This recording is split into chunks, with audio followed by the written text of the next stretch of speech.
ඔයා වවුල්පනේ ගිහිල්ලා තියෙනවද? අර යෝධ අద్භූත හුණුගල් ගුහාව බලන්න. මම කියන්නේ මේක නිල්දිය පොකුණටත් වඩා වටිනවා. නිල්දිය පොකුණ ගැන වගේම වවුල්පනේ ගුහාව ගැනත් නොයෙකුත් අద్භූත කතා තියෙනවා. ලියලන හුණුගල, රෝග සුව කරන වතුර, ලේ බොන වවුල්ලු, දේවතා එලි වගේ අద్භූත කතා. ඒ විතරක් නෙවෙයි. වැඩි දෙනෙක් දන්නේ නැති ෆ්ලෑෂ් ෆ්ලඩ් ගැන, කොරෝනා වෛරස් ගැන, එතකොට වවුල් මාතෘ නිවාස ගැන එහෙම කතාත් තියෙනවා. ওই කතා ඔක්කොමත් එක්ක අද වීඩියෝ එකෙන් වවුල්පනේ ගුහාව බලන්න යමු. මේ වීඩියෝ එක පුරාම තනින් තනදී වවුල්පනේ යන කෙනෙකුට වැදගත් වෙන ටිප්ස් ගොඩකුත් දෙනවා. යන් එහෙනම්.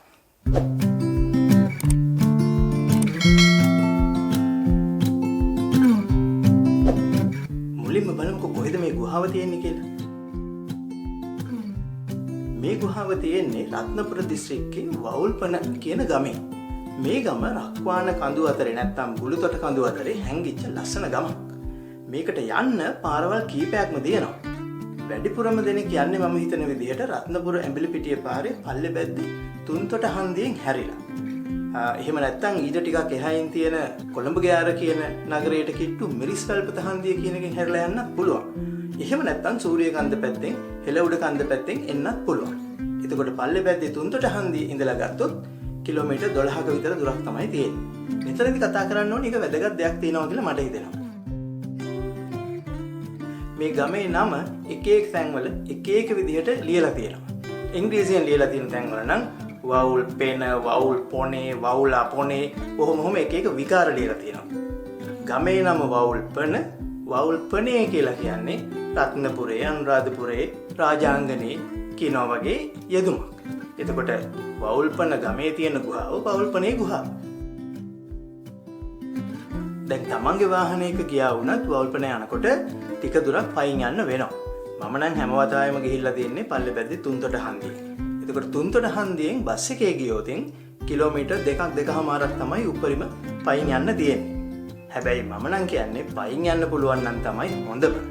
එතකොට තඹගමුව, කුඹුරුගමුව, මියනකොළ දෙනිය, හල්වින්න ඔය ගම් පහු කරගෙන තමයි වවුල්පනට යන්නේ. හරිම ලස්සන හයික් එකක් ඒ ගමන. හැබැයි ඉතින් දවසක්ම යනවා.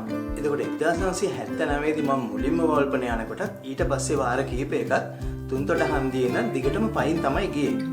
ඒ කාලේ තඹගමුවේ ඉඳලා කුඹුරුගමුවට වැටෙන ෂෝට් කට් එකක් තිබුණා. ඒ කියන්නේ ඒ ගම්වල මිනිස්සු පල්ලෙපැද්දට එන්න පාවිච්චි කරපු අඩි පාරක්. සමහර තැන්වල ටිකක් තද බෑවුමක් තිබුණේ. ඒකෙන් කිලෝමීටර් 2ක් විතර දුර අඩු වෙනවා. ඒ වගේම හරිම ලස්සන දර්ශන දකින්න පුළුවන් කෑල්ලක් ඒ කෑල්ලේ. මගේ ජීවිතේ මම සමනල කන්ද සහ සමනල කඳු වැටිය දැකපු ලස්සනම දර්ශනය දැක්කේ ඒ ෂෝට් කට් එකේදී. හැබැයි ඒ කාලේ මට කැමරා එකක් තිබුණේ නැහැ. ඒක හින්දා ඉතින් ඒ දර්ශනය තාමත් හිතේ තමයි තියෙන්නේ. ඉතින් ඔයා විශේෂ විදිහවල් වලට පරිසරයේ විඳින කෙනෙක් නම් ඒ කියන්නේ බර්ඩ් වොචින් කරනවා හරි, නේචර් ෆොටෝග්‍රැෆි කරනවා හරි, එහෙමනම් මේ මුල ඉඳලම පයින් යන ගමන ඔයාලට හරිම වැදගත් වෙයි. සාමාන්‍යයෙන් කුරුළු වර්ග 50ක් 60ක් දකින්න පුළුවන් උදේ ගියාම එක පැත්තකට යනකොට. ඉතින් ඔයා බර්ඩ් වොචින් ඉගෙන ගන්න කැමති නම් ඒ ගැන අපේ තියෙන වීඩියෝ සීරීස් එකේ ලින්ක් එක ඩිස්ක්‍රිප්ෂන් එකේ තියෙනවා. ඒකට ගිහිල්ලා බලන්න පුළුවන්. හැබැයි මෙහෙම දෙයක් තියෙනවා. දැන් ගොඩක් දෙනෙක් ඔය අඩිපාර පාවිච්චි කරන්නේ නැතුව වෙන්න පුළුවන්. ඒක නිසා ඒක වැහිලා ගිහිල්ලාද දන්නේ නැහැ. හැබැයි ඒ පාර පාවිච්චි කරන්න පුළුවන් නම් ඒක ට්‍රැවලර්ස්ලට වගේම ගමේ අයටත් හොඳ දෙයක් වෙයි. ඔන්න ඔය වාර ගාණක්ම ඔය වවුල්පනේ හුණුගල් ගුහාව බලන්න යනකොට සහ ඒ ගම්වල මිනිස්සු එක්ක කතා කරනකොට මට නෝට් වෙච්ච දෙයක් තමයි මේ පැත්තේ අය මේකට හුණුගල් ගුහාව කියලා කියන්නේ නැහැ. හැමතිස්සෙම කියන්නේ හුණුගල කියලා. ඉතින් මම කල්පනා කළා ඇත්තටම ඇයි ඒ කියලා. ඒකට උත්තරයක් ඒගොල්ලන්ගෙන් හරියටම හම්බුනේ නැහැ. නමුත් මම අහලා තියෙනවා පැරණි මිනිස්සු ඔය හුණුගලේ කෑලි කඩාගෙන ගිහිල්ලා පුච්චලා හුණු වලට පාවිච්චි කළා කියලා. ඒක මම හිතන්නේ මේ ප්‍රදේශයේ සෑහෙන ලොකු ප්‍රදේශයක වෙච්ච දෙයක්. ඉතින් ඒක නිසා වෙන්න ඇති මේක හුණුගල කියලා කියන්න පුරුදු වෙන්න ඇත්තේ. මොකද Tamanට වැඩි ප්‍රයොරිටි එක තියෙන්නේ මේක හුණුගලක් වීම මිසක් ගුහාවක් වීම නෙවෙයි. ඉතින් ඒක හින්දා හුණුගල කිව්වා වෙන්න පුළුවන්. දවා බස් එකේ ආවොත් වවුල්පන හන්දිය කියන තැනින් බැහැලා ඊටු ටික පයින් යන්න ඕනේ. සමහර විට තමන්ගේ වාහනයක ආවත් වාහනේ එච්චර ග්‍රවුන්ඩ් ක්ලියරන්ස් නැති එකක් නම් ඒ හන්දිය නවත්තලා පයින් යන්න සිද්ධ වෙන්න පුළුවන්. දැන් ඉස්සෙල්ලාම කඳු බෑවුම බැහැගෙන යනකොට ඈත පේනවා වවුල්පන නිම්නයි. ඒ වගේම මේ කඳුවල ඒ පැතිවල මිනිස්සුන්ගේ ජීවිතය ගැන ලියවිච්ච කතන්දරත් පේනවා. දැන් ඔන්න බලන්න මේකේ වාට දුමක් පේනවා. ඈත. ඒ මිනිස්සු හේනක් ගිනි තියලා. දැන් මේ පැත්තේ මිනිස්සු හේන් ගිනි තියනවා කියන්නේ අලුතෙන් කැලෑ එලි කරලා හේන් හදන්නේ නැහැ. බොහෝම පැරණි කාලේ හේන් හදලා දැන් කැලෑ එලි වෙලා මාණන් කනබිම් තමයි තියෙන්නේ. ඒ මාණම තමයි සුද්ධ කරලා ආපහු හේන් බවට පත් කරගන්නේ. අර ඈත කඳුවල ලා කොළ පාටට පේන්නේ එහෙම මාණන් තනබිම්. ඒ වගේ සමහර තැන්වල ඔයාලට පේනවා ඇති දුඹුරු පාට කොටු කොටු වගේ තියෙනවා. ඒ අලුතෙන් සුද්ධ කරගත්ත හේන්. දැන් මේ යන ගමනේදී අර ලස්සන ගම්බද දර්ශන ටිකක් දකින්නත් පුළුවන්. සමහර විට පුරාම් වෙලා ගිය කුඹරක් වෙන්න පුළුවන්. එහෙම නැත්නම් පුවක් අරඹක් වෙන්න පුළුවන්. පුංචි දොළ පාරවල්. ඒ දොළ පාරවල් අයින් වල කැලෑ කුට්ටි තියෙනවා පොඩි ඒවා. ඒවයි ලස්සන මල් තියෙනවා. විශේෂ සත්තු ඉන්නවා. ඒ දොළ පාරවල් අයින් වල වැලි ගොඩේ සමහර විට ලස්සන සමනල්ලු දකින්න පුළුවන්.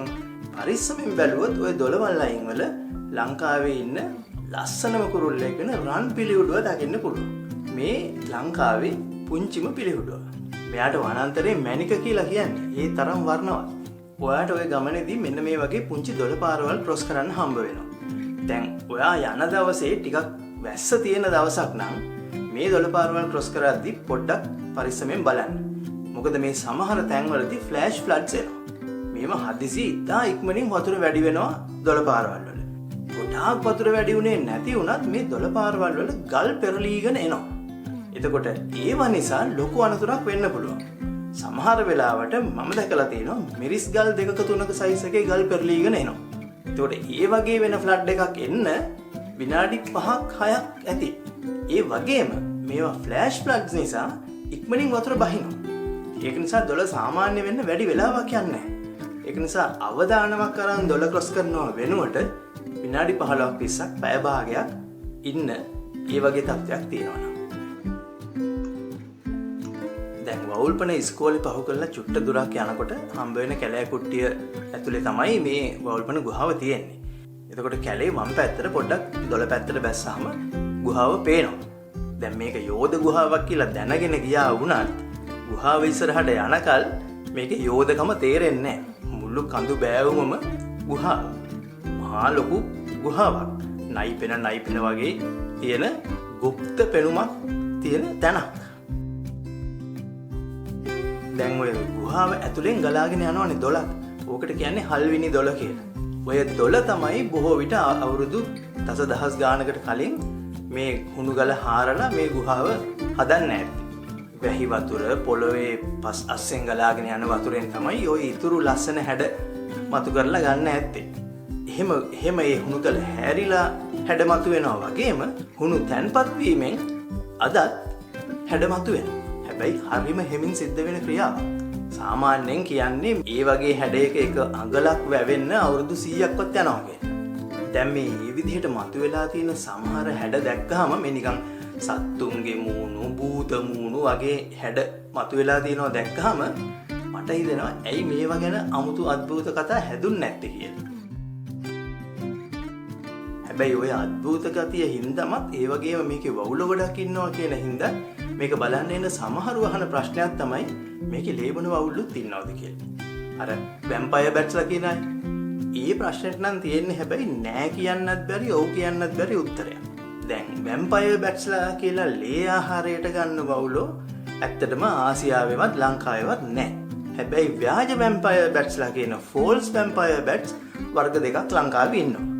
ඒයින් එකක් වවුල්පනේ ඉන්නවා මම දැකලා තියෙනවා. හැබැයි ගුහාවේ නෙමෙයි.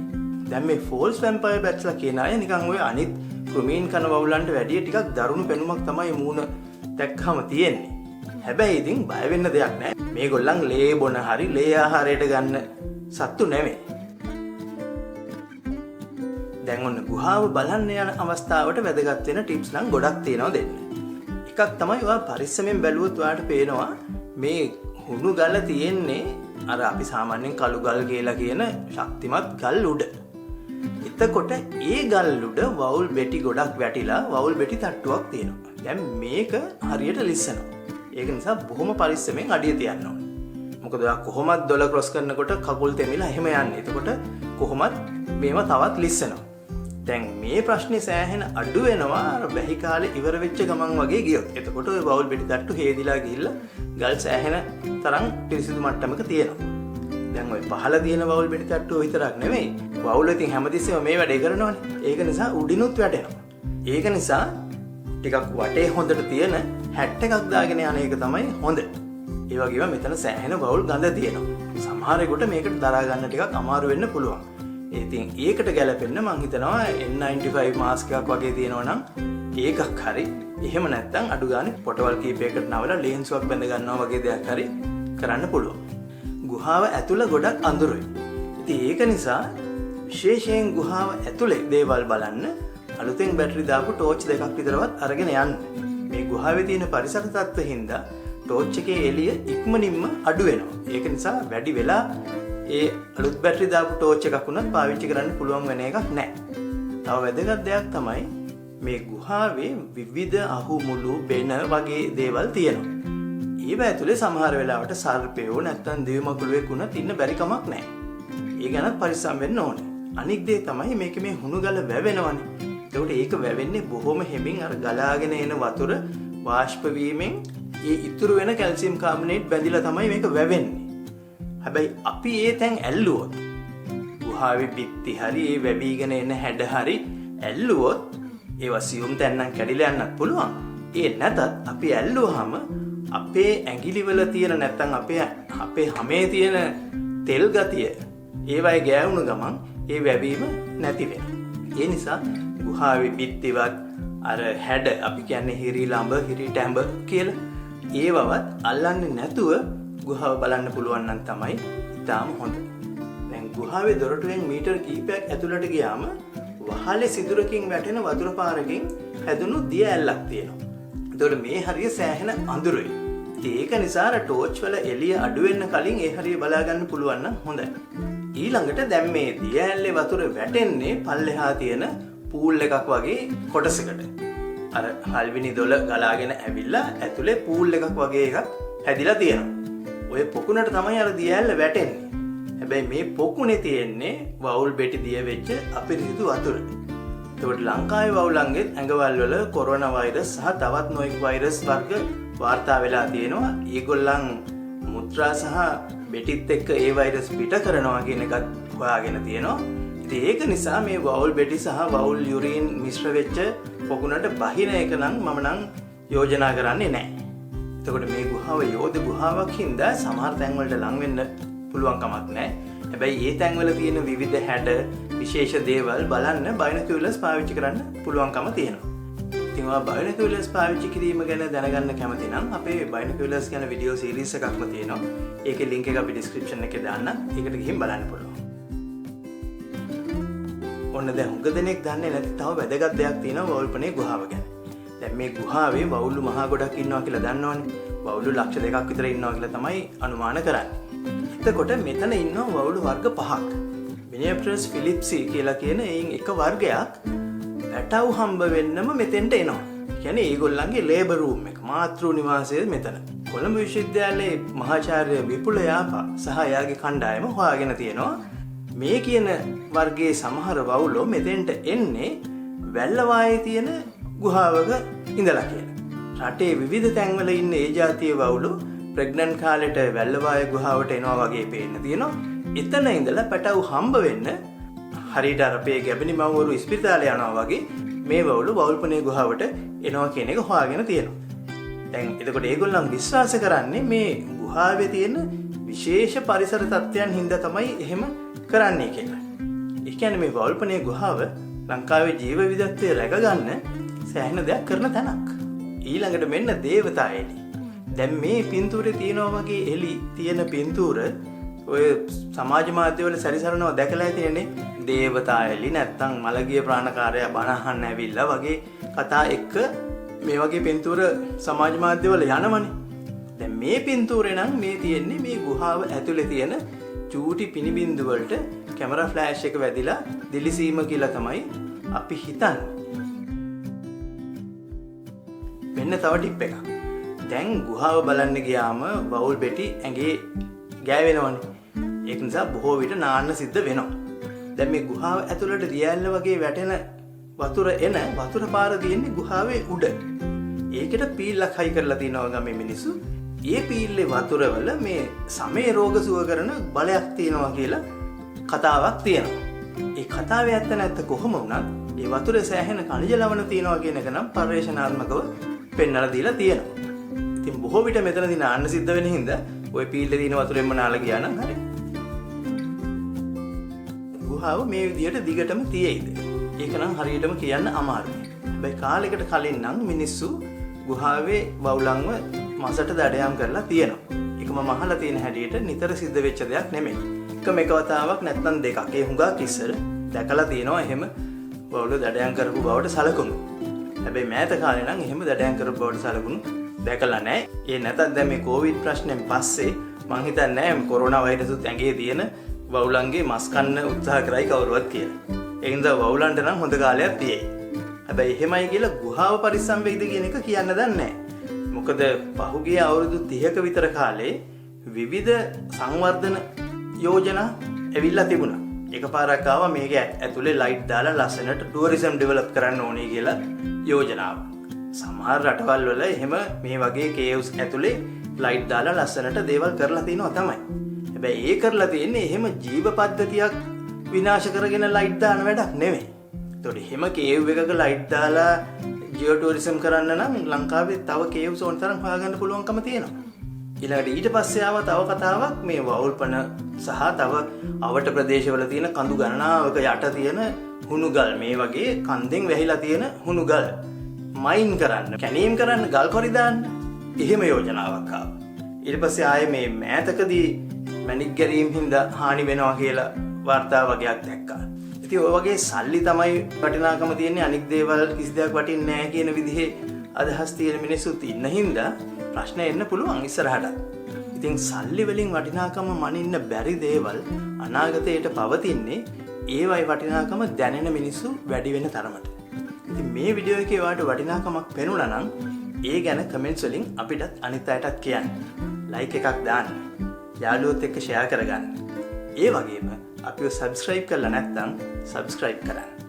එහෙමනම් බොහොම ස්තුතියි බැලුවට. ආයෙ දවසක හම්බෙමු.